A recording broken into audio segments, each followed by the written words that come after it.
Hi folks, let's talk about this coming week, but let's start by acknowledging that we're headed right tomorrow on April the 7th into an important marker. During these kind of two and a half months or so, from the middle of February to the end of April, that for many people are kind of a life-changing 2.5 months or so. Not for everybody, but if we were to consider the eclipses and the two retrogrades, and we were just to take, for example, the Myanmar, Thailand earthquake, and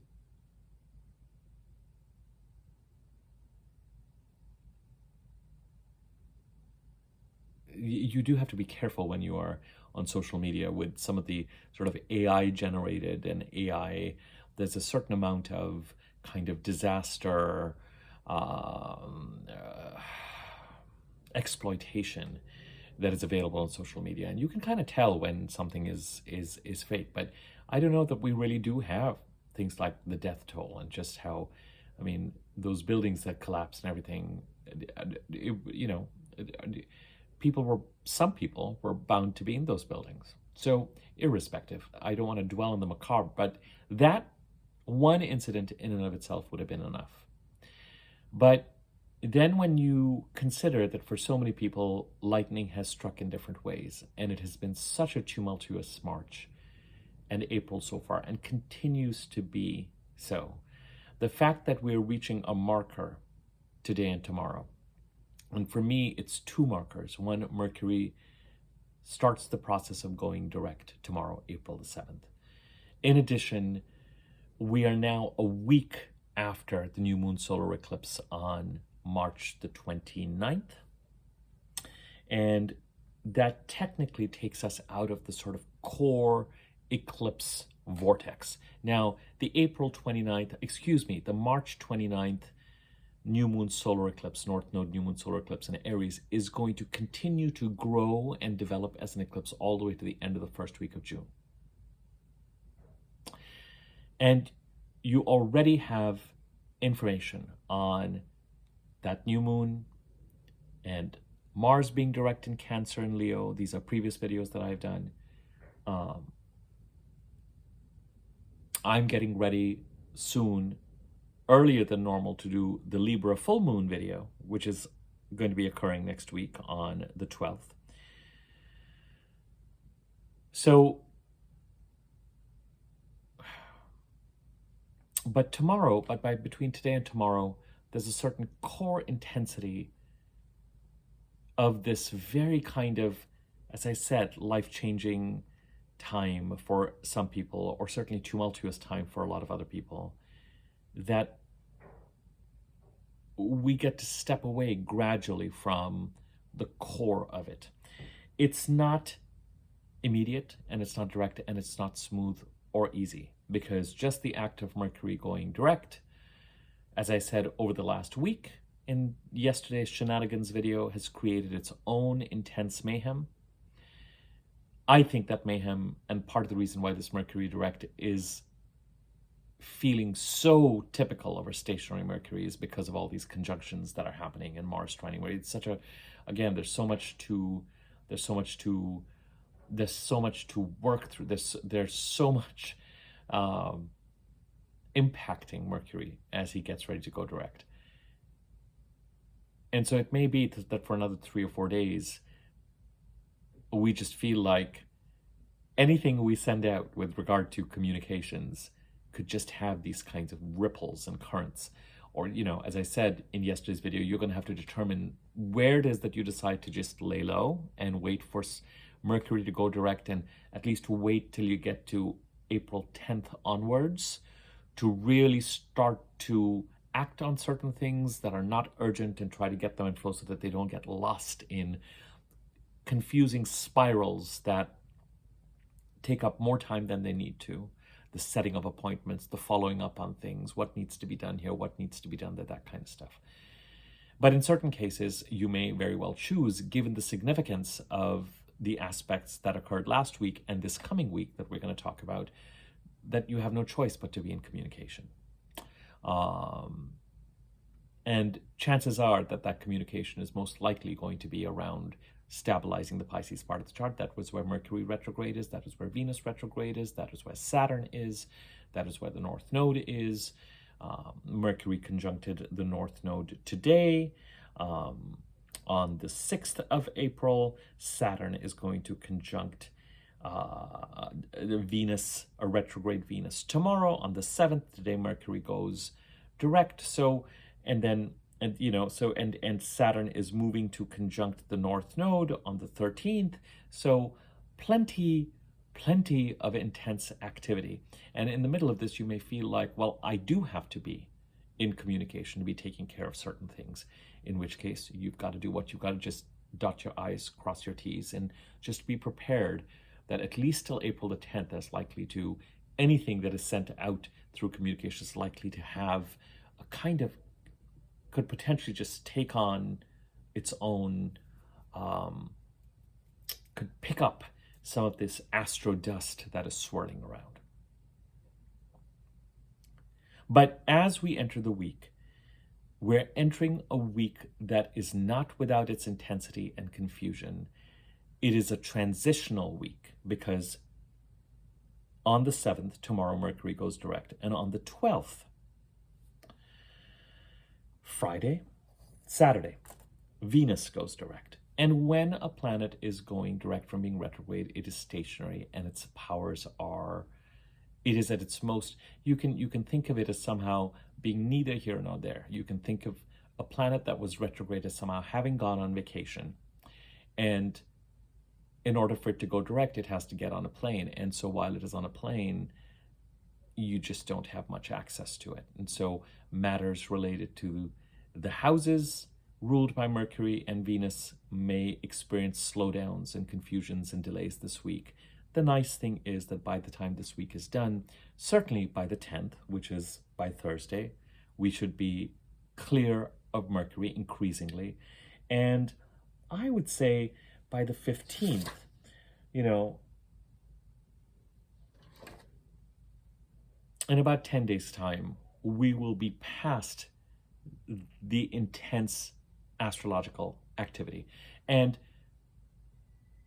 we will certainly, a lot of us may find that we have, as I've been saying to you, started the process of creating the new and ending the old.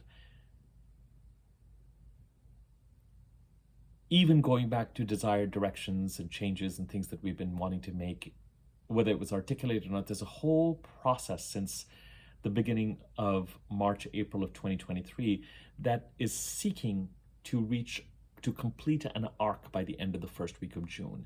And actions that we've been trying to take and a new state that we've been trying to create would be impossible without the intensity of March and April of 2025. In my case, for example, the most surprising thing that has occurred, and a positive thing that has occurred during the eclipses, is of course opening up the membership part of this channel. Now, the channel is nowhere near being sustaining in any way, but it was a big step and a massively change it. It's potentially 12 new videos a week, 48 new videos a month that I'm trying to take on and do, whether I'll be able, however that's going to work out. It doesn't have to be that. No one is holding me to that. The important thing is that the content that I've decided to put out there, I put out there. But the bottom line is, it's a change. There's life before memberships and life after memberships for me, and it's a positive change. It's a step in the right direction. The feedback is positive, blah, blah, blah. Most importantly, when I'm doing those videos, I feel like I'm doing the right work. And I feel like I'm kind of most myself. And that's a lovely thing. In the meantime, as that positive change occurs, other things that have to make way for it. And there's a transition element. And there's a pressure to then end the old and make change, so fascinating. And if someone had said, Abi, based on what your expectation of, sorry, someone is drilling outside, so you might hear it.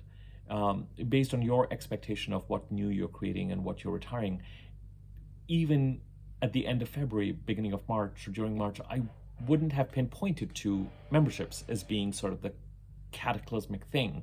But even if it may not technically seem that way, it is, based on what it is that I've taken on, and also what the potential for it is, in the way that it allows me to change or modify or manage one of my professions. It's exciting, but it is a sea change. It is a massive, permanent sea change. And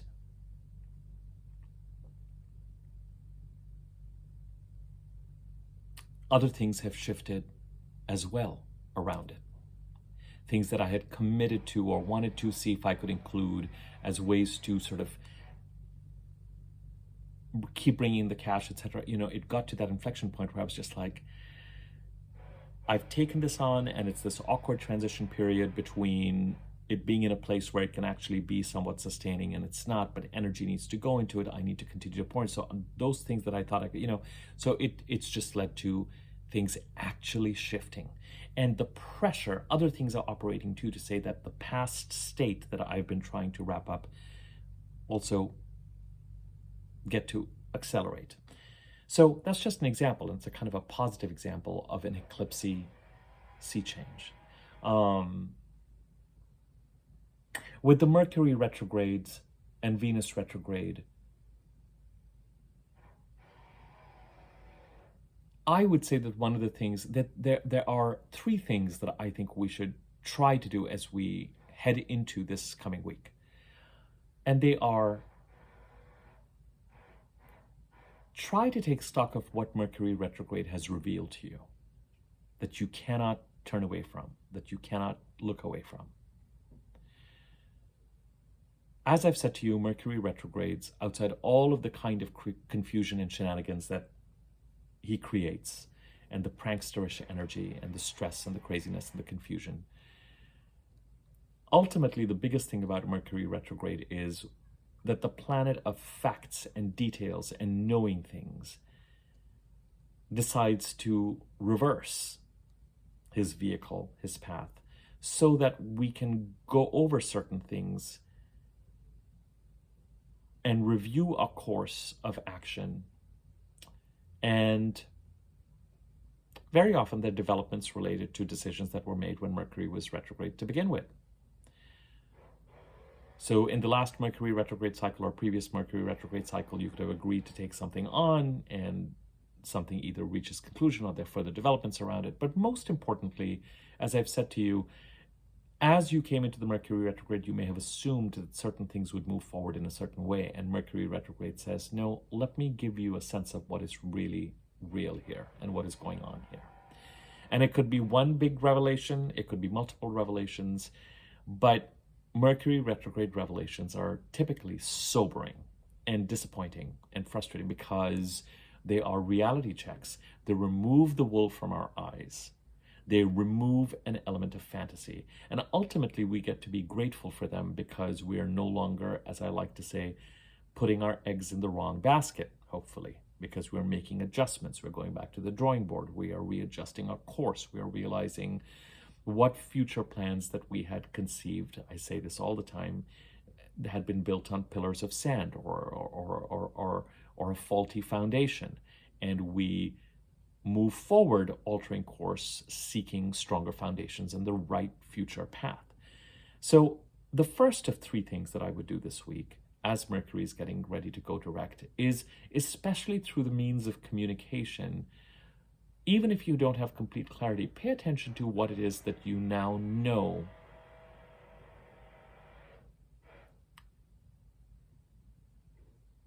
That drill is going to drive me crazy, but that's okay. Pay attention to what it is you now know and what it is that Mercury retrograde has revealed to you.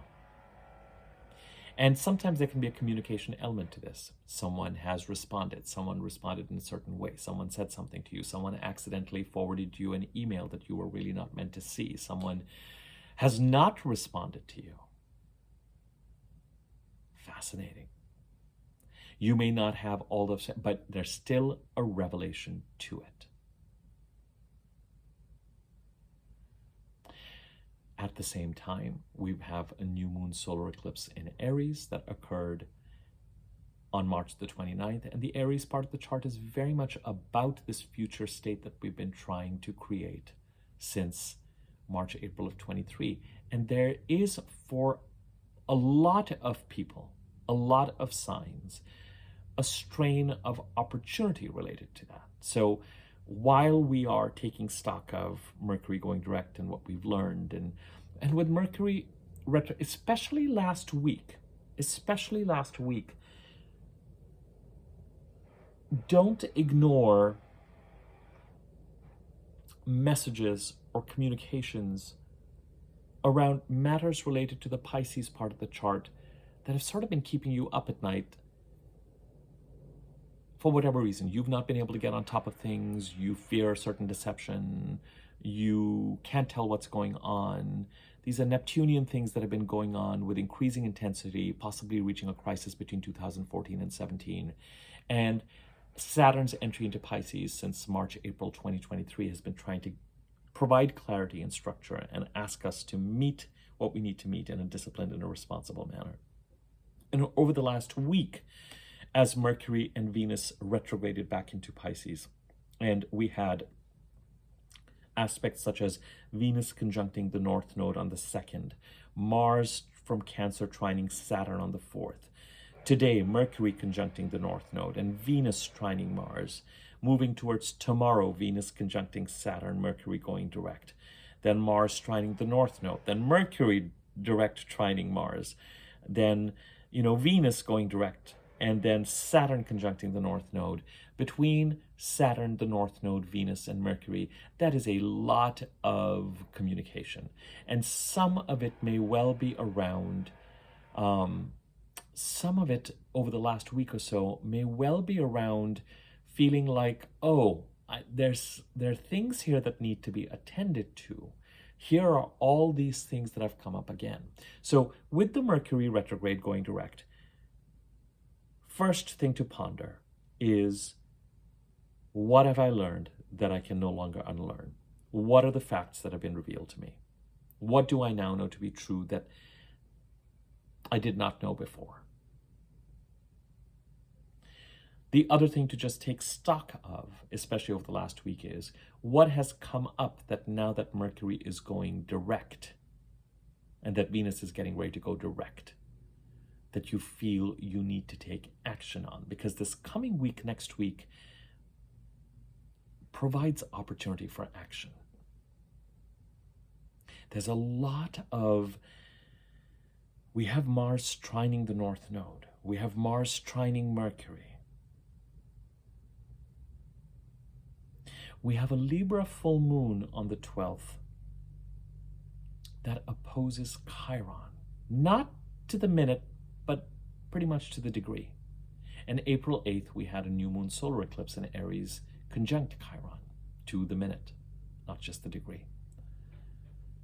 Very unusual. So as you get to this Libra full moon on the 12th, themes of self-empowerment and healing. And with Chiron, it's often a reassimilation of our power that we were separated from in our childhood or our teenage years.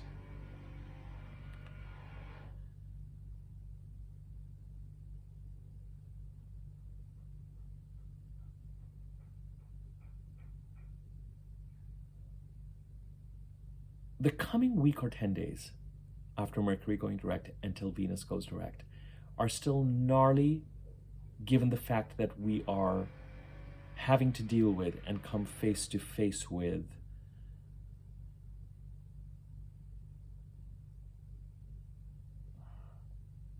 the kinds of things I just said that require our attention. But there's a certain amount of power to tackle them as well.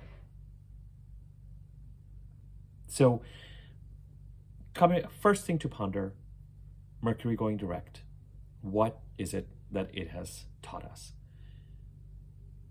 And a thing to consider and take stock of at the same time is, what has come up in the Pisces part of the chart that is still niggling at us for completion. And there may have been clues or communications or things that have come up in the last week as Mercury retrograde was conjuncting the North Node. And as Venus retrograde has been moving closer and closer to Saturn for the second time, that we have felt, oh, I can't ignore that. There's still things in the Pisces part of the chart that need to be stabilized. Now, the second of three things to ponder this week. When Venus goes retrograde, she asks us to consider how we are aligning our resources and our relationships with where we're trying to go and what we value. Very often, and not foolishly, you know what, I'm going to pause this and I'm going to restart this once the drilling is done. Classic Mercury retrograde in some ways. So let's hope, but you know what, I'm going to plow through it, drilling or no drilling. So the second thing to ponder is, what is it that Venus retrograde has been trying to say to us? Most of all, and this sounds very mundane with Venus retrograde, but it's a question of spending and expenditures and money management. And it's not a small thing. The first question that Venus is asking and saying is, what do you value? What are you trying to protect? Where are you trying to go? What are you trying to build? And how is your lifestyle supporting that or in the way of that? And is there alignment? If you were to move towards creating your abundance and your financial and emotional security, we'll come to relationships in a second.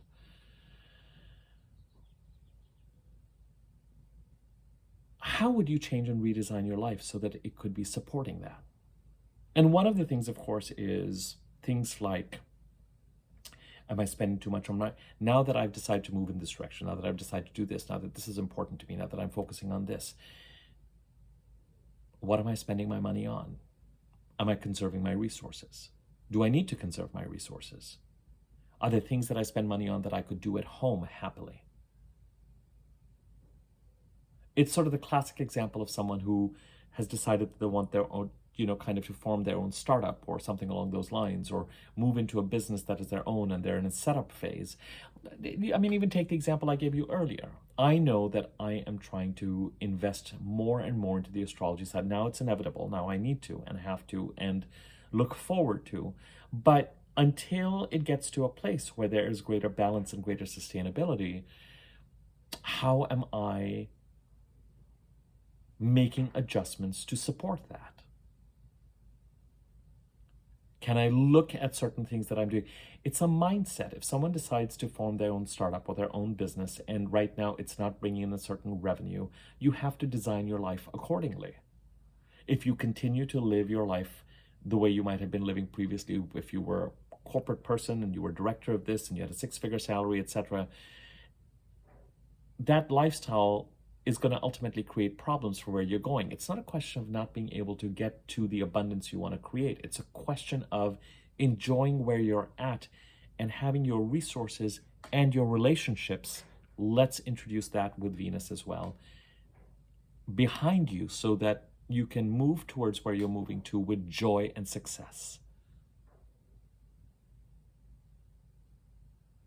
That gym subscription, I'm not saying that we shouldn't take care of ourselves, that I can currently do without, and I can work out from home or find alternate substitutes that keep me healthy and that keep me satisfied, but don't, or it doesn't have to be that gym. It can be this gym. It can be, so there is, with Venus retrograde, no question, if you want to call it that way, a penny pinching quality. Resources, Venus restricts resources, as if to say, are you clear about where you're trying to go and where things are at and what you're trying to do? And are you clear about how you're trying to create your financial and emotional security? And if you are, then let's take stock of your lifestyle and your relationships and your expenses and your resource management so that your resources and your relationships can work for you and towards that.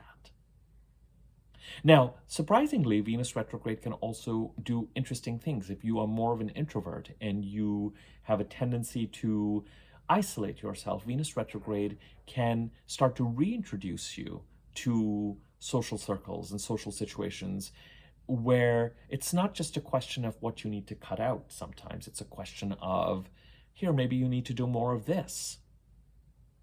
So if you are looking for this kind of work or that kind of something, and you are not,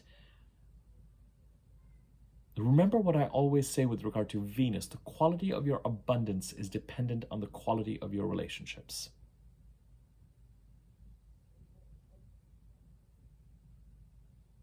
And so it's not just a matter of pruning. Sometimes it's a matter of, oh, this is something I need to cultivate. And the secret to any relationship is not one of cultivating for opportunity as much as it is to be present and show up as ourselves and build a relationship and be present. And, you know, if you have an agenda, that's not going to strengthen the relationship necessarily. Sometimes if you're on a networking call or you're looking and I have questions, it's better to be, I would imagine, direct than come across as manipulative. But sometimes you can come across as manipulative in certain situations where one should just be genuine. You know, whatever that is. That phrase, the quality of our abundance is dependent on the quality of our relationships. And leaning into that is very much a Venus retrograde, appropriate Venus retrograde mantra. I would also say, look at your lifestyle and see how it can, quite frankly, sometimes when we actually look at our lifestyles and start to prune them and align them with what we value, our lives can become more exciting and more goal-oriented and not less. It makes the process of moving towards creating a certain life and a certain lifestyle that much more appealing and exciting because everything is behind that alignment now. How much you're spending on groceries, how much you're spending on dry cleaning, how much you're spending on rent, where you're living, how much you're spending on your car.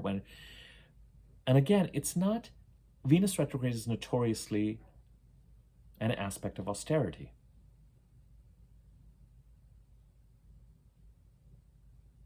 But austerity or responsible use of resources, aligned use of resources, can be enormously, excitingly motivating because it puts you in even greater alignment with what you're trying to create.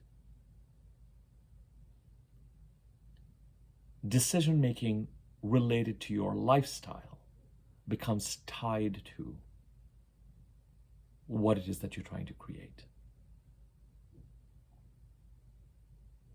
And as we enter into the final week of Venus retrograde, and we're gonna, by the end of this week, on April the 12th, be dealing with Venus going direct and not have Venus really go direct on us or feel like Venus is direct on us really for another week or so, but let's say till about April the 15th.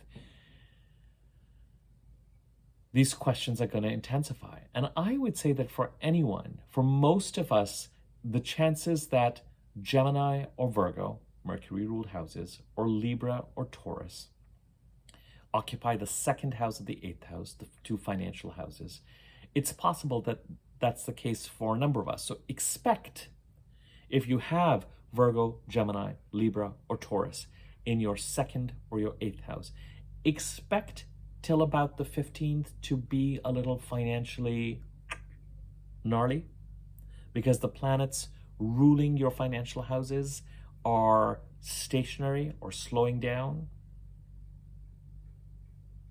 It's nice that it's not happening at the end of the month and in the middle of the month.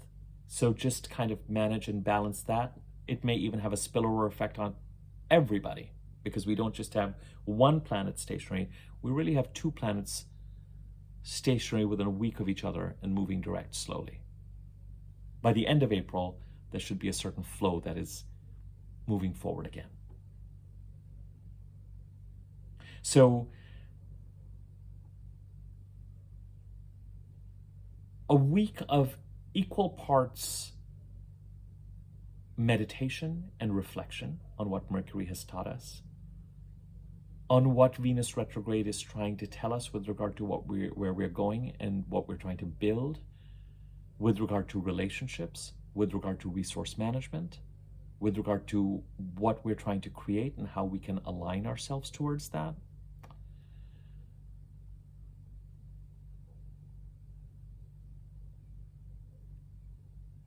And also a week of action related to, you guessed it, continuing to stabilize with even greater urgency the Pisces part of the chart. Now, the third thing, so we've got, and I'm going to come to that topic. The third thing we need to consider or talk about, we've talked about Mercury going direct and to ponder what Mercury has taught us, Venus going direct at the end of this week, and what Venus retrograde has tried to explain to us and teach us. The third thing I just want you to keep an eye out for is that it is and has been a new moon solar eclipse in Aries, which is an opportunity-filled part of the chart for many of us. And so keep an eye out for those things that have emerged since that new moon that feel or have that expansive energy. Some of that expansive energy could be tied to some of the Mercury and Venus retrograde energies, particularly in March when Mercury and Venus were retrograde in Aries. The new moon solar eclipse Aries energy is going to become louder and clearer once Mercury enters Aries in the middle of this month, and once Venus enters Aries at the end of the month and for all of May and the early part of June. Expect that if there are opportunities that you're responding to, expect that maybe the next 3 or 4 days or even the next week may bring revisions or revised plans or revised dates, or, hey, I was thinking this, now I'm thinking this kind of stuff. Expect that things that came up where you may have committed to something over the past week or 2 weeks, to see if details around them are shifting or changing over the next week or so. Some of this process can also be really frustrating. You said yes to something expecting XYZ, and all of a sudden people are coming back and saying, well, it's looking like it's going to be ABC, and it's just like, oh God, then why did I say yes? Why didn't you tell me this? Just that chances are that as Mercury is going direct, some of the planning and some of the kinks are being worked out, and some of the thinking may be more accurate and more apt. So you're just going to need to incorporate and lean into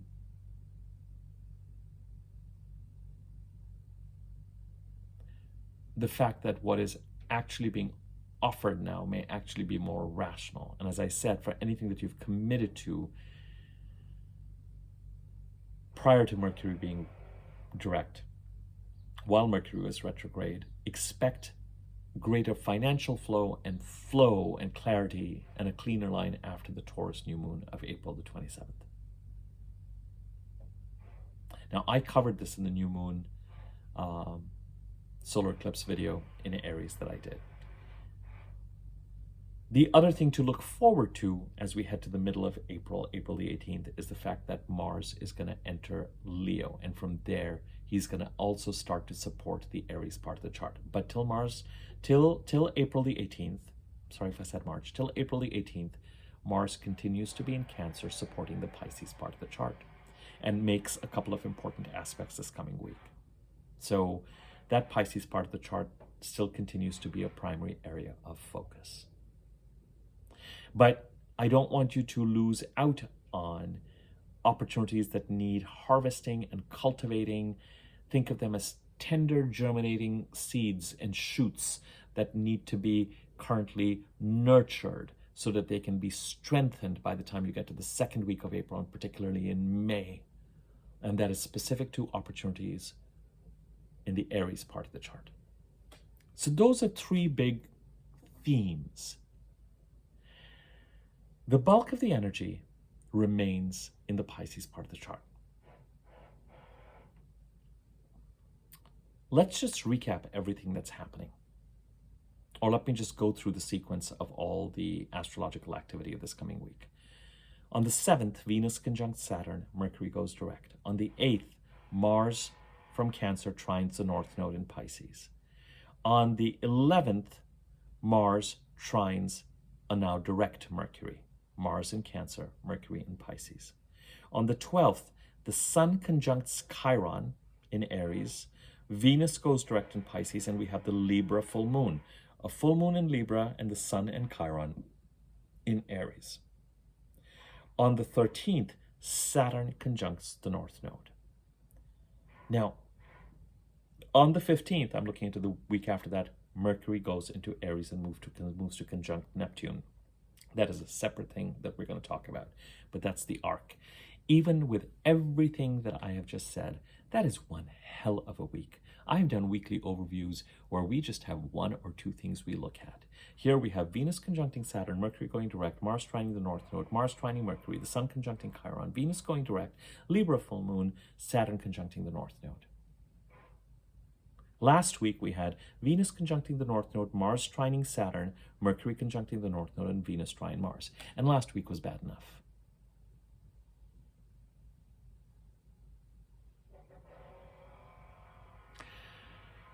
The overwhelming message of this week, out of the three things that I mentioned, the moon is getting bigger, so things are going to get more chaotic, and the stakes are going to rise as we head towards that full moon. We will be more productive, we will be more active. But we will be productive and active likely in a way that is hyper and that feels a little bit like we'll be able to get to as much as we can and no more than that. If it's a little bit like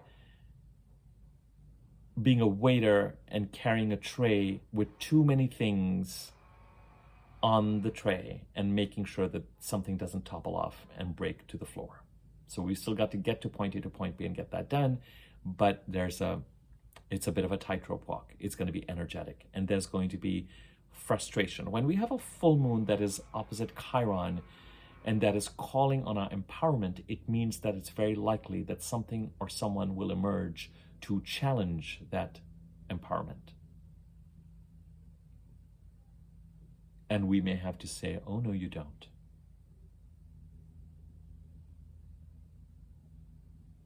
Or we may say, all right, if this is what you're bringing to the table, sayonara.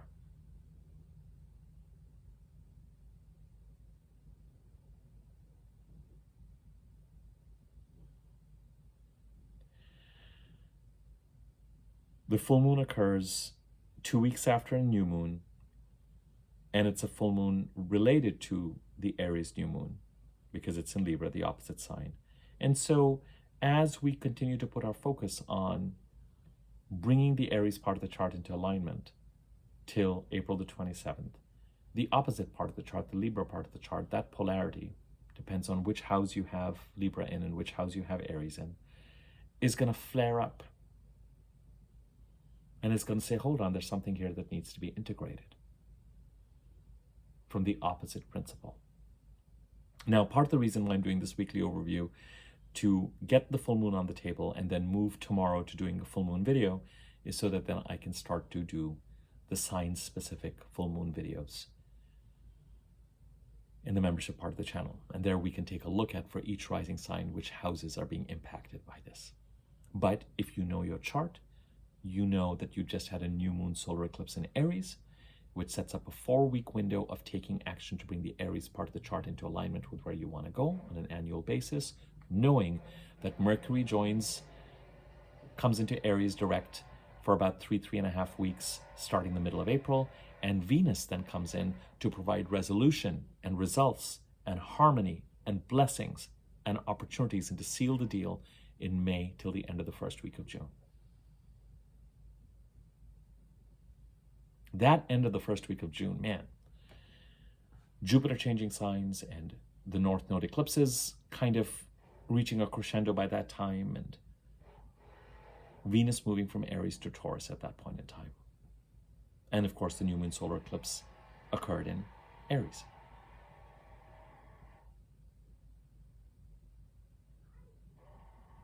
So as the week progresses, the moon gets bigger, our emotional and intuitive flare-ups start to flare up.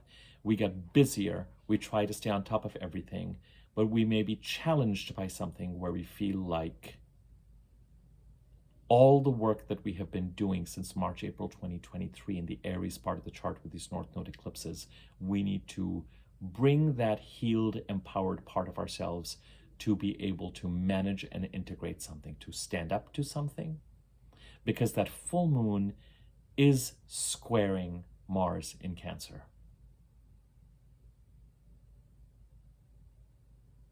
And Mars in Cancer is trining the North Node and Mercury in Pisces on the way to that moon becoming full.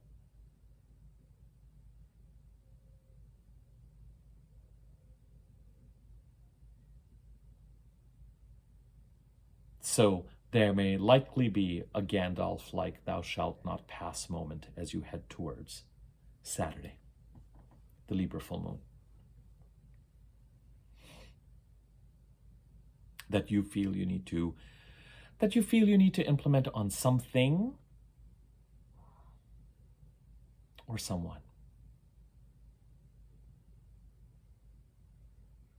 Because with the square to Mars, there may be a feeling of actively needing to pursue certain goals, putting certain things in place, or setting boundaries. Now, there's going to be a separate full moon video on Libra, so I really don't want to spend a lot of time in that. I have not done my housekeeping.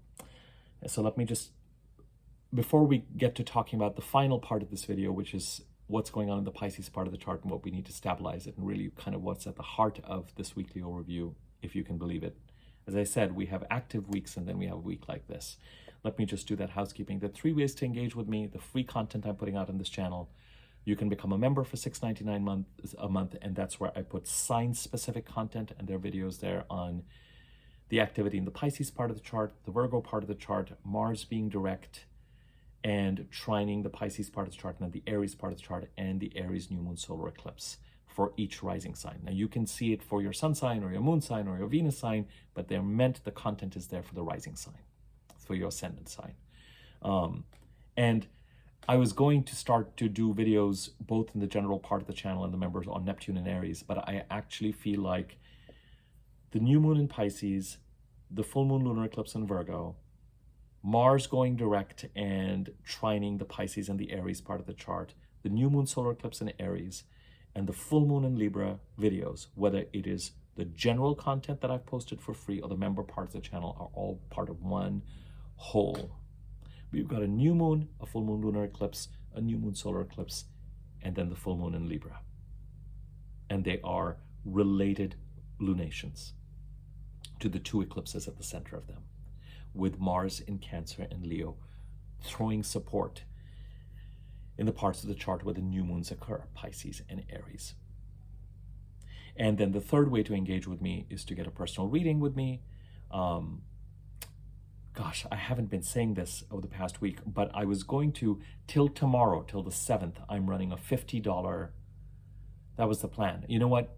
If I haven't reminded you of this, but if, let's say that if you write to me by tomorrow's the 7th, if you want a $50 30 to 40 minute reading centered around one topic, contact me ASAP before the 10th, by the 10th. I'm going to extend it from, the deadline was going to be tomorrow, but I haven't reminded you of it all of this past week. Maybe there's a reason. So let me know by the 10th. So typically when Mercury is retrograde, for the past 2 Mercury retrogrades and this one, I've offered a $50 reading for 30 to 40 minutes centering on one topic or one question or one area. So that's available. Till the end of April, there's a $100 60 to 75 minute reading available related to the eclipses and the retrogrades and how that relates to your personal birth chart. So that's that, and then my normal readings are available too. My email address and information on memberships and the general description part of the chart, so you can email me regarding readings there and I can get you the information. Okay, so that's the homework. That's the housekeeping part of things. Now let's get to, if you were to say, outside all of this pondering, what actions am I taking this week? One action you're taking is to not take the eye off the new moon in Aries ball with regard to the opportunities that you feel you need to respond to. It's point number 3 I made so far. And the reason why I'm saying this is I said this in the new moon solar eclipse in Aries video too. We've had a new moon solar eclipse in Aries, but 4 heavy hitting planets are within 5 degrees of each other in Pisces for most of April. So it's almost like, yeah, we've had the new moon solar eclipse in Aries, but the turbulence is still in the Pisces part of the chart, at least till the middle of April. And then when Venus goes direct, she's going to move towards conjuncting Saturn a third and final time on the 24th. And indeed, it is Venus conjuncting Saturn on the 24th, Mars opposing Pluto on the 26th. And it's when we get to the Taurus new moon on the 27th that we can finally go, March and April are over.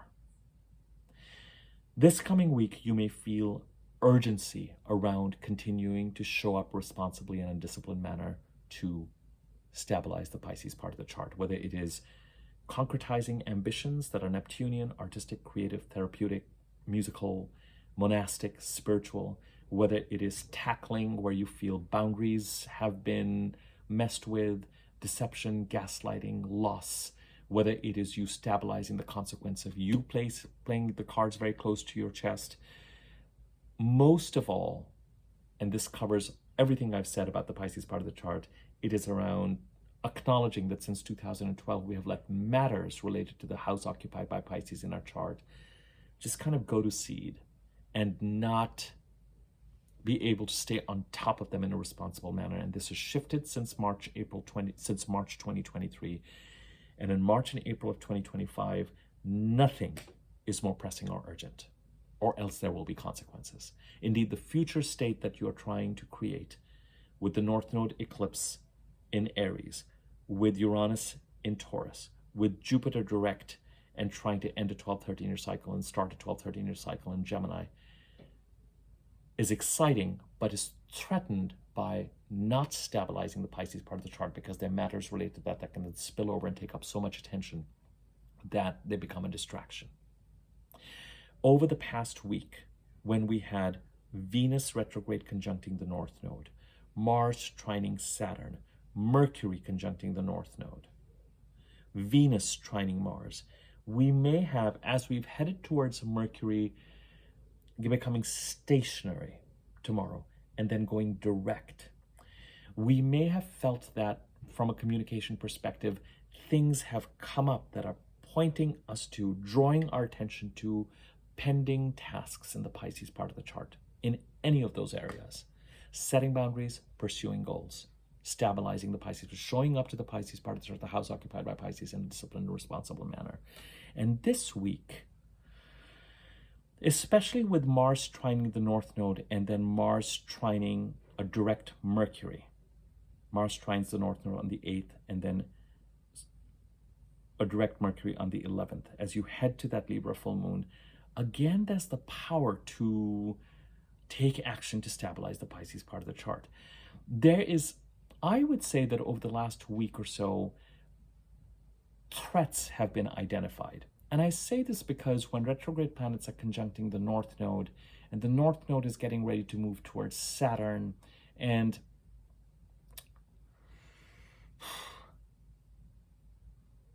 a retrograde Mercury is conjuncted the North Node and then goes direct, the day after. The North Node symbolizes something that we're trying to lean towards to get. And with the North Node having conjuncted Neptune recently and moving towards conjuncting Saturn by the end of this coming week, whatever it is that we're trying to get to and are being asked to lean towards feels under threat, either based on past deceptive energies or what the universe is really saying. The biggest aspect that is happening next week is Saturn conjuncting the North Node on the 13th. And that is about as take seriously what you are valuing in the Pisces part of the chart and show up to it once and for all. And either pursue those goals and concretize them or set boundaries. This Libra full moon that is opposite Chiron could very much be that squares Mars, that trines the North Node and Mercury in Pisces, And that is happening on the day that Venus, its ruling planet, is stationary. Asking these questions around who's going to be in the boat with you moving forward, and how are you going to manage your resources moving forward, and are you clear about where you're trying to go? And are you still leading an old life that, in terms of relationships, and it's not just about ending relationships, as I said, it's also about relationships that you want to build and cultivate and lean into that are related to the new life that you're trying to create.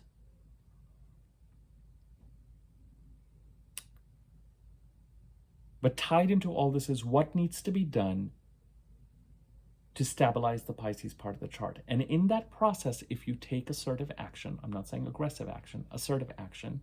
And as I said, if it's mundane stuff, try to let Mercury start to go direct April 15th before you tackle things. But you may feel like, I can't wait, Abhi, I need to take action related to stabilizing Pisces part of the chart. I would just say, some of this stuff, based on some of what happened last week, can throw... It may be necessary. It may be that this last week, with Venus and Mercury retrograde and making these important conjunctions, Venus retrograde conjuncting Saturn is very much pointing you to, hey, relationships, finances, bounty, blessings in the Pisces part of the chart. Show up to managing this all seriously and responsibly. Other tasks that need to be completed in the Pisces part of the chart that, you know, if you have Pisces in your 10th house, which would make you what? A Gemini rising. Something that you need to take care of from a career perspective right away, urgently, over the next couple of weeks. Remember, Venus conjuncting Saturn is critical to this Venus retrograde. Venus conjuncted Saturn at the start of entering her shadow period. Not exactly, but kind of. And then when it comes to ending the retrograde, she's literally conjuncting Saturn on the 7th, going direct on the 12th, and then slowly starting to move forward and conjuncting Saturn for the final time to seal the deal on the 24th. And what you want to do is you want to make that final Venus-Saturn conjunction on the 24th that could have long-term implications related to relationships and what you value in the Pisces part of the chart. You want that to be successful for you. As it is with Saturn involved, there will be lessons that need to be processed. Had I done this, I would not be dealing with this consequence. Had I done that, I would not be dealing with this consequence. But at least reflecting on and dealing with consequences are part of stabilizing something that should have been done more responsibly and that we haven't been able to. But we're dealing with those consequences and we're tackling them. We're coming face to face with them. We're meeting them head on. We're managing them. And that is a positive sign. Because by showing up to those consequences responsibly, we are preventing further energy leaks. I can't tell you in a general video what this means and what it is. We come into next week with a kind of an intense transit on the day that Mercury goes direct, which is Venus retrograde conjuncting Saturn in Pisces. Because there's every possibility that over the last week that you felt like, oh, here is all this BS again, and I've still got to, here are all the things that are still creating anxiety and an energy leak for me in the Pisces part of the chart. Here's what I still need to do. And you will feel an urgency this coming week. And I would say, absolutely lean into it. Do what you need to dot the I and cross the T, and try and do it by the 15th. While you have Mercury direct in Pisces to try and stabilize the Pisces part of the chart. Some element of what might be working out this week is getting clarity on what is actually happening and has to be dealt with. When Neptune goes over a certain part of the chart since 2012, I've told you this, there's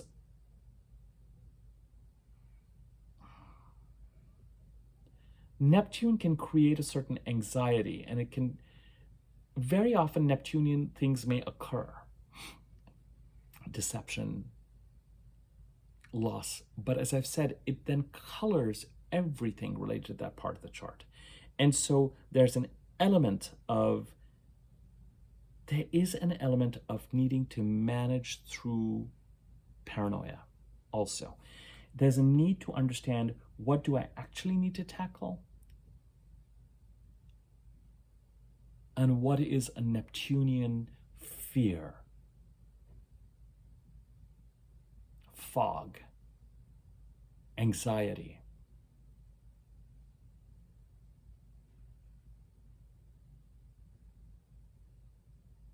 And it's not real.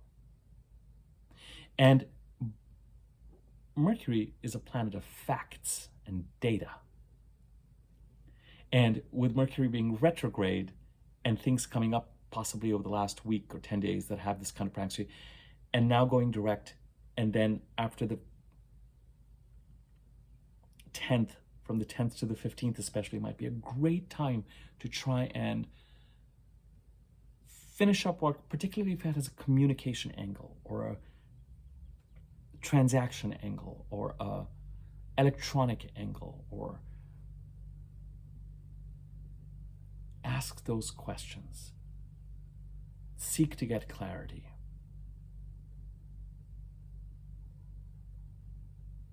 Finish what needs to be finished. Because the astrology of the last 2 weeks of April, more focus starts to go into the Aries and the Leo part of the chart. Absolutely. On the 19th, the Sun enters Taurus.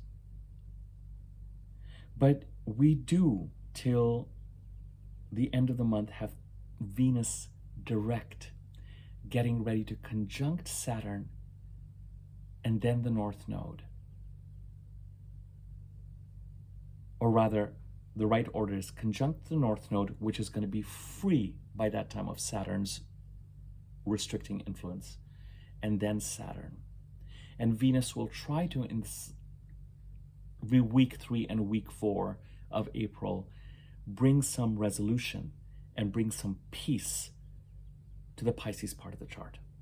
And so, in order to prepare for that peace and resolution, you may feel that you urgently need to take action this week and potentially stand up to something in an empowered way. You may feel the urgency of, I've still got to do this and this and this in the Pisces part of the chart. My to-do list is growing. I'm not going to be able to rest that much this week potentially.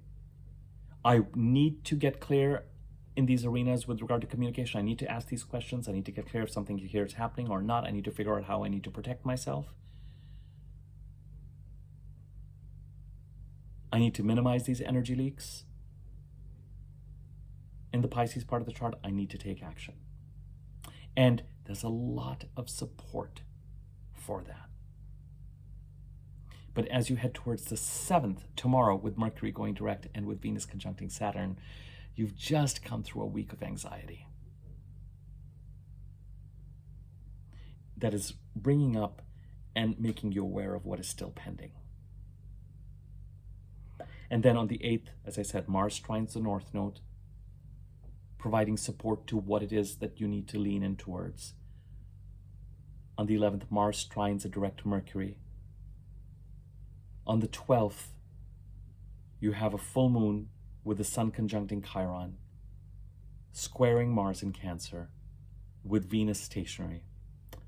And on the 13th, this is crowding this entire week, Saturn conjuncting the North Node. Protect what you're trying to lean into in the Pisces part of your chart. When I did the new moon in Pisces video, the general one, but especially the rising sign ones in the membership, I talked about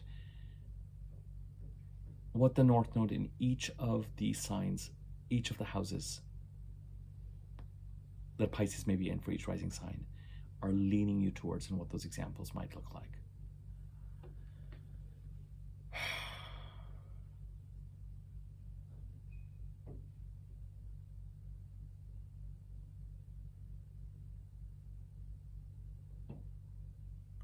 Saturn wants you to act in your highest interest and to take yourself, your potential, what is yours, seriously and responsibly, and act towards it maturely, wisely, calmly, diligently. It is a pain in the neck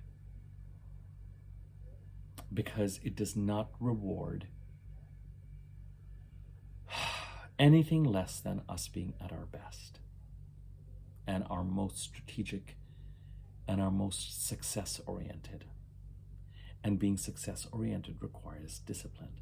So disciplined action to protect what we may need to lean into the Pisces part of the chart is the order of the week and their support towards it. And you may say, well, but there's a Libra full moon. I know, but it is kind of strangely in communication with, look, there's going to be a separate Libra full moon video tomorrow, and I'm going to tackle that. But it is strangely involved with the square to Mars in this conversation with the Pisces part of the chart.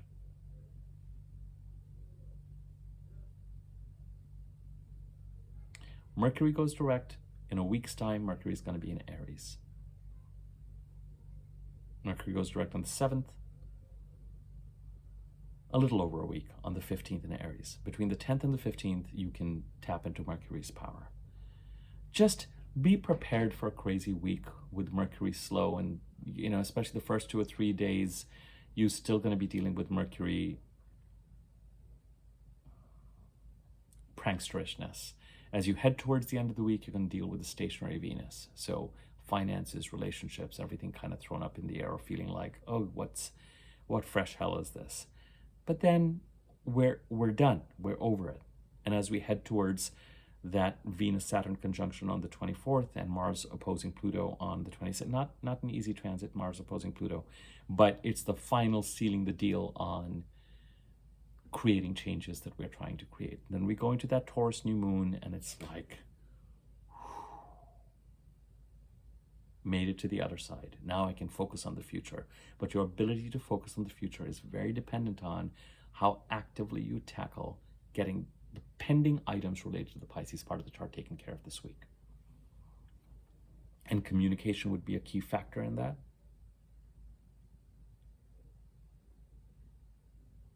And last week may have brought up for you what seems to be at stake, what seems to be an area of confusion, what seems to be creating an energy leak, and what needs to be done. So this week, try and get on top of your priorities so that, and chances are there will be priorities to juggle so that you don't lose sight of stabilizing that Pisces part of the chart. Okay?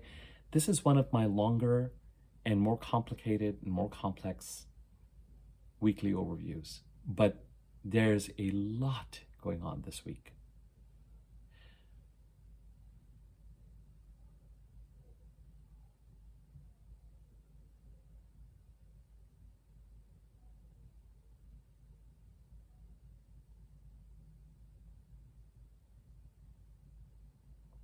All right, I'm going to move towards, part of the reason I'm pausing is it feels like I can keep talking about,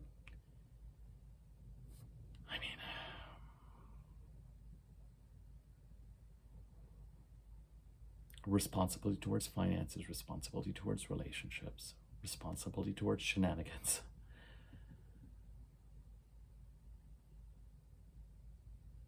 It's lovely to have those trines from Mars to the North Node and Mercury in the middle of the week.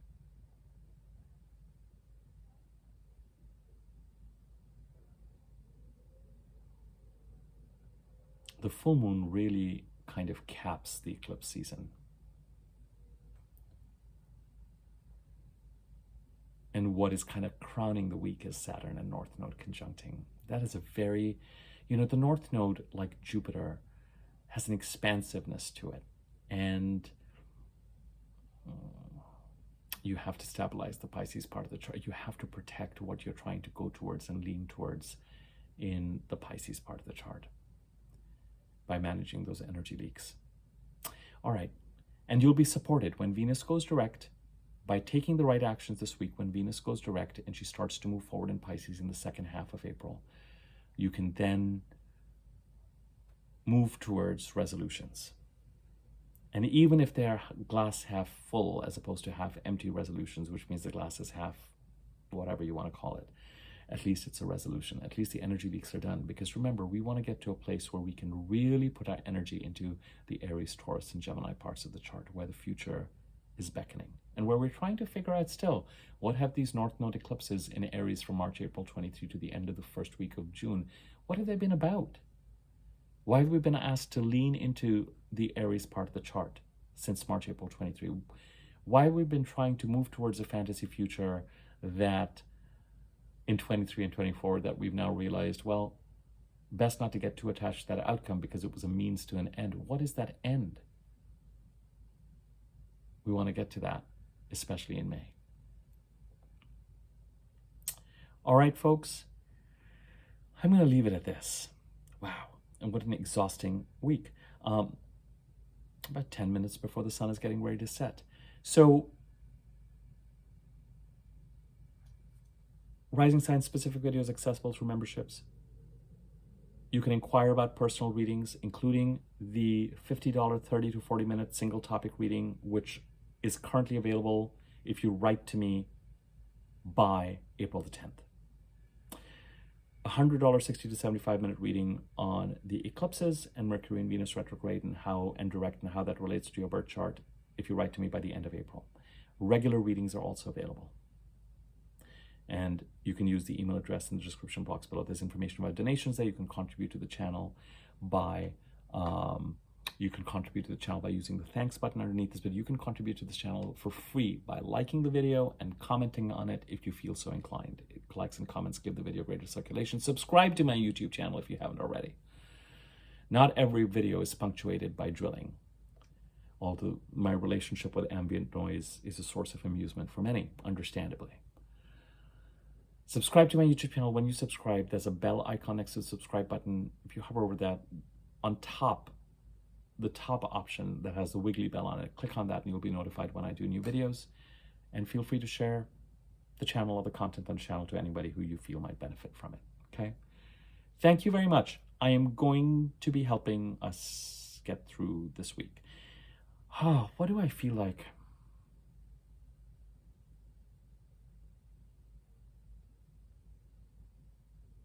Show up responsibly to stabilize the Pisces part of the chart. Show up responsibly to protect what you feel needs to be protected in the Pisces part of the chart, particularly if you feel that over the last week you've had intimations of fogginess, of foggy behavior. And this is particularly for people who feel that they've been dealing with deception and loss in the Pisces part of the chart since 2012, but especially since 2014 to 17. As I said, in certain cases, I would advise anyone to lay low until Mercury is moving forward, April the 10th. But that's for non-urgent items. In other cases, communicating while Mercury is stationary may have the impact a little bit of a cat going in amongst the pigeons, but maybe it's kind of the energy that is needed to start clarifying things. And a big part of this week may well be separating the wheat from the chaff with regard to what is actually real and needs to be dealt with and what is living in a kind of fantasy world or paranoia or imagination. But even there are ways in which boundaries can be set. Okay? This is a general reading. That's kind of the best I can do with all the energy, but you know what's coming up, and a lot of you know astrology as well. So I will leave it at that, and we will continue to be, I'm going to be in touch tomorrow with that full moon in Libra video, and we can take a look at that. Okay, take care.